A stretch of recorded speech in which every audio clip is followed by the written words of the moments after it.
Hey, I want to congratulate all of the inductees this evening. All right, congratulations on your high school career and all of your accomplishments. And we want to thank everyone for coming out this evening and your families as well. Well, I'm here to introduce Blake Birmingham. I first met Blake when he was like 8 or 9 years old, out in a wrestling mat. I remember being out at the Harper Creek Gym in a freestyle tournament. And his cousin Corey actually wrestled for us, and Corey was kind of the heart of our team when that rebuilding process was happening when I first started here in the mid-90s. And so we saw Blake wrestling, and he was awesome. He was tearing it up, hurting a lot of little kids out there on the mat. And Corey and I kind of always joked around, the fact of trying to get little Blakey to come to Lakeview. Maybe little Blakey would be a Lakeview Spartan when he grew up. Well, I would have loved to have had his older brother too, Nick, who came through, but he's stuck at Penfield and ended up beating one of my state champs too as well. So Blake, fortunate for us, not fortunate for him, a broken ankle allowed him to make that transfer over to Lakeview his sophomore year. And when he finally got on the mat for us, we knew he was a great wrestler when he was little. He was a state placer as a freshman for Penfield, and when he came to us, he didn't disappoint. His junior year, he had only lost 2 matches and going into the state finals. And I know I'm not going to sugarcoat the state finals. It was not a great state finals his junior year, but I firmly believe that state finals tournament was the key reason that he was able to turn around and have all of the success that he had as a senior. I think it was that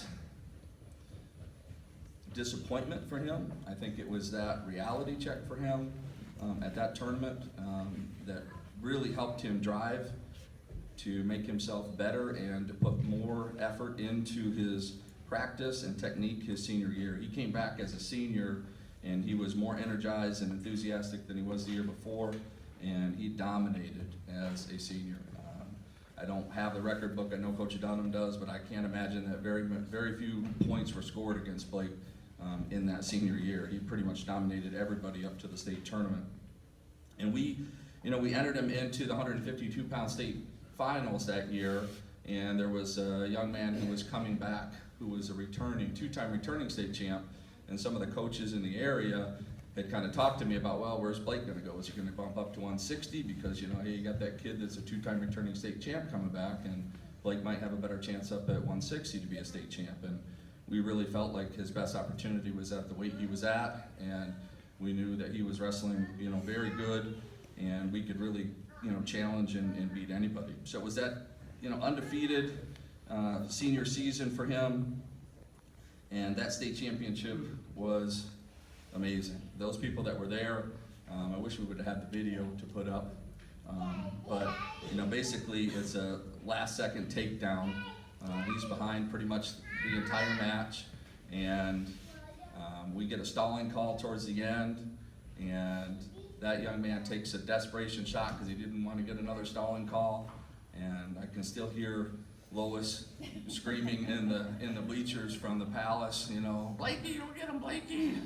And so that last second takedown, we weren't really sure if he was going to get around behind the guy or not. And when he got around behind, we weren't sure that there was enough time on the clock until the official raised his hand and called that state championship. And that was, that was exciting for his teammates, exciting for us.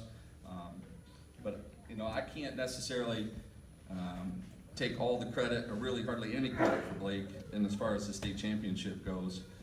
His dad and mom put a lot of time and effort in Blake. Big Jim was his coach when he was younger, took him around to all the tournaments, really pushed him to that. He actually was the person that got Chris Dunham involved in Lakeview Wrestling because he reached out to Chris to be a workout partner for Blake, and so we're fortunate enough that's how Chris came on to us, and now Chris is our head coach as well, so kind of everything, is kind of a circle of life situation there, so we're thankful for all those things. But I do have one little story, and most people that know Blake and know us, kind of know the story, but Blake, and I'm a superstitious guy too, right?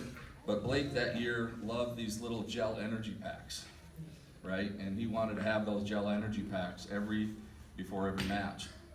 And so we're down in the bottom of the palace and we're training and getting ready to go out for his match, and he goes into his pocket of his warm-up and tries to reach for his gel energy packs, and he doesn't have them. Well, he's taking them every match, every year, or all year, and so he doesn't have them right before his state finals match. And so, I panic as a coach, and we're trying to look for them, and oh God, we got to get Blake his gel energy packs, right? And I don't want to be that superstitious guy that, fails that particular piece. So I go running. Well, I used to be a little bit younger and a little bit thinner, but so I probably jogged more than ran, but I start running, and we end up finding, I think him and Mark maybe got their warm-ups mixed up or something, and so we finally got the gel energy packs, and we go running out on the mat, and he's all ready to go out on the mat, and we give him his gel energy pack, and he takes them, and then, and the rest is history.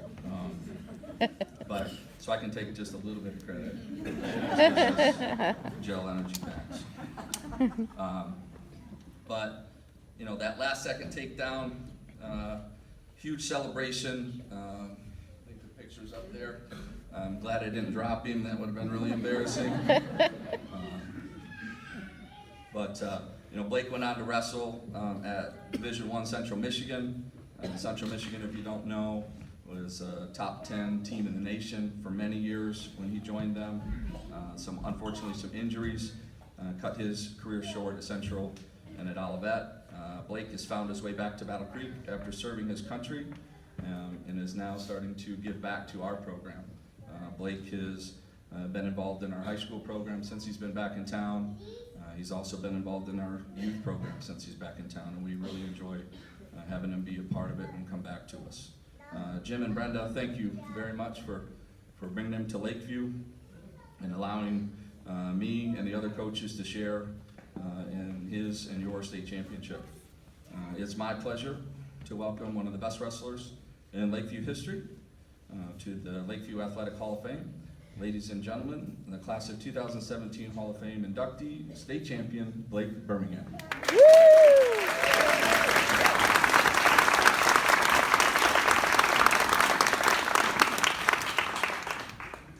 All right, I'm gonna try to do as good as Tony, but probably not. Got my speech on my phone, that way I can't lose it. I'm gonna stick to it so I don't mess up. All right. Good evening, everyone, and thank you for coming out. If you give me a couple minutes, I know I'm nominated for wrestling, not my public speaking, so bear with me and I'll get down to it. All right. First, I'd like to thank Lakeview for the opportunities that they gave me. I only wrestled here for 2 years, and I made the transfer because Lakeview is a great school.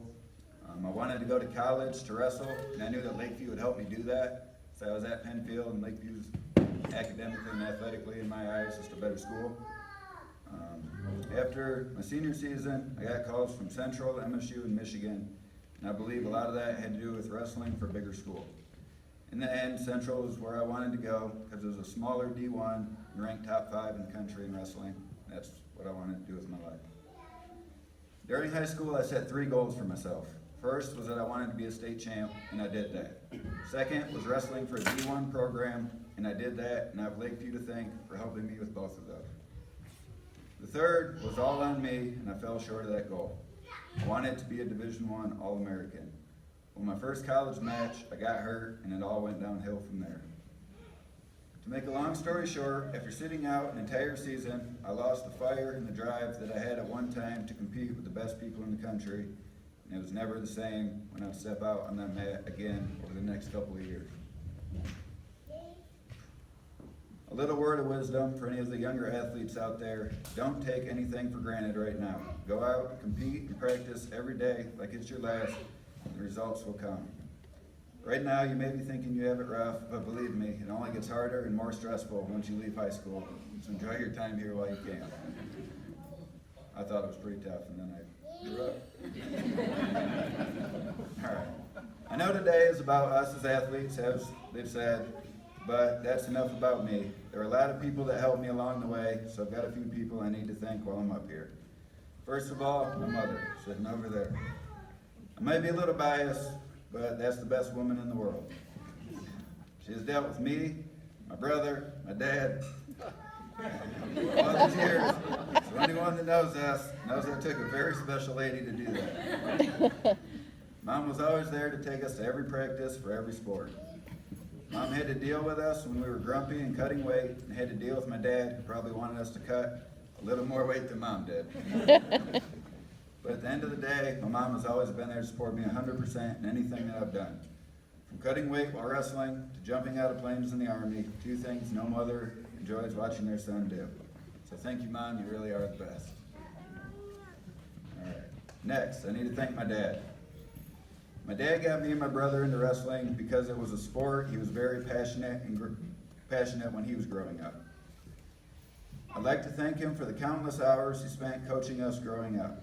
If I can give my son even half the effort my dad has put into my success, I know that my son will be successful.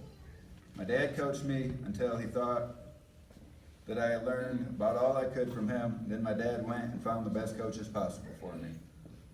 For example, a 3-time world champion who also took second in the Olympics. That's who my dad found and paid to coach me, because my dad always wanted the best for me and would never settle for average. I could go on and on about the things my dad has done for me, but I think you get the point. So thanks, Dad, and I hope I can do the same for my son. Next, I need to thank my brother. My brother is older than me, so I always looked up to him. By look up to him, I mean that I always wanted to be better than him, of course. So thank you, Nick, for setting the bar high for me. Like Tony said, he beat one of the other state champs from Lakeview, so it was a high bar. My brother was always pushing me to be the best, and I'll give you a quick story about how Nick did that. One day, after a long tournament, the family and everyone is standing around congratulating me on winning, then here comes my brother. Nick doesn't tell me, hey man, good job. Nope, Nick tells me, man, you look like crap out there. You only beat that kid in the finals 10-2. 2 of the points I gave the kid.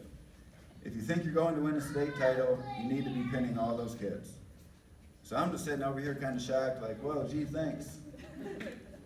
But in all reality, it was an eye-opener. It took someone else to tell me, hey, if you want to reach your goals, you need to step it up another level. And from that day on, I did. So thanks, older brother, for all the kind words of encouragement you have given me throughout the years. I don't have time to thank all the people that I really need to, so I'll end with thanking my high school coaches. First off, Tony. Thanks for putting up with me while I was a know-it-all teenager. I think it's safe to say I've probably taken years off of Tony's life with all the stress that I've put him through. Even with all that, Tony has always did anything he could for me.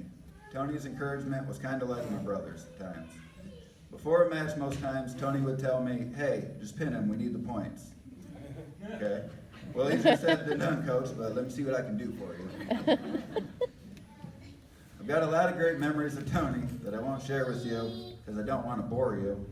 Like when Tony got mad at one of the meets and slammed the chair like we were at a WWE match.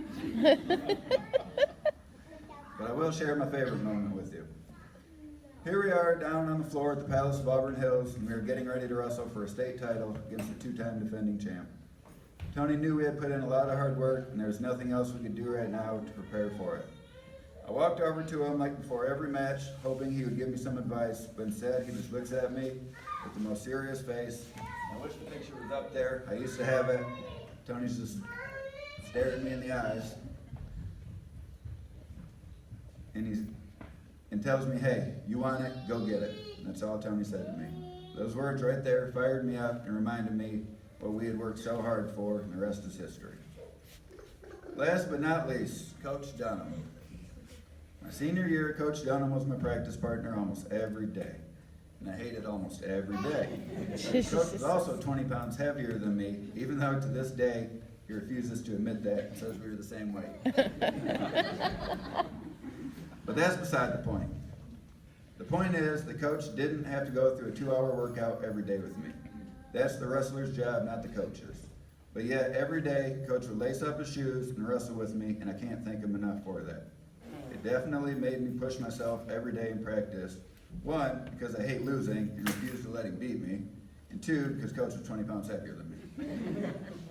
I know there's a million other people I could thank, but you guys know who you are, so thank you, and thanks to all of you for coming out and participating in this special night.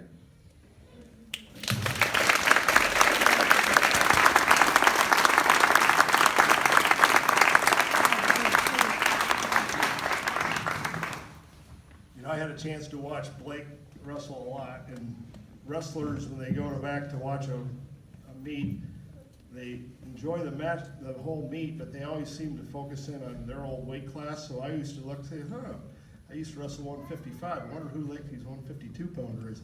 Do they change weight classes? And when I saw it was him, I said, told my wife one day, I said, I'm glad he wasn't here when I was here. I'd have been a second stringer. And ironically enough, we're still the same weight class. You never take 65, 70 pounds, a couple chins. Congratulations, Blake. Like, he was a tough one.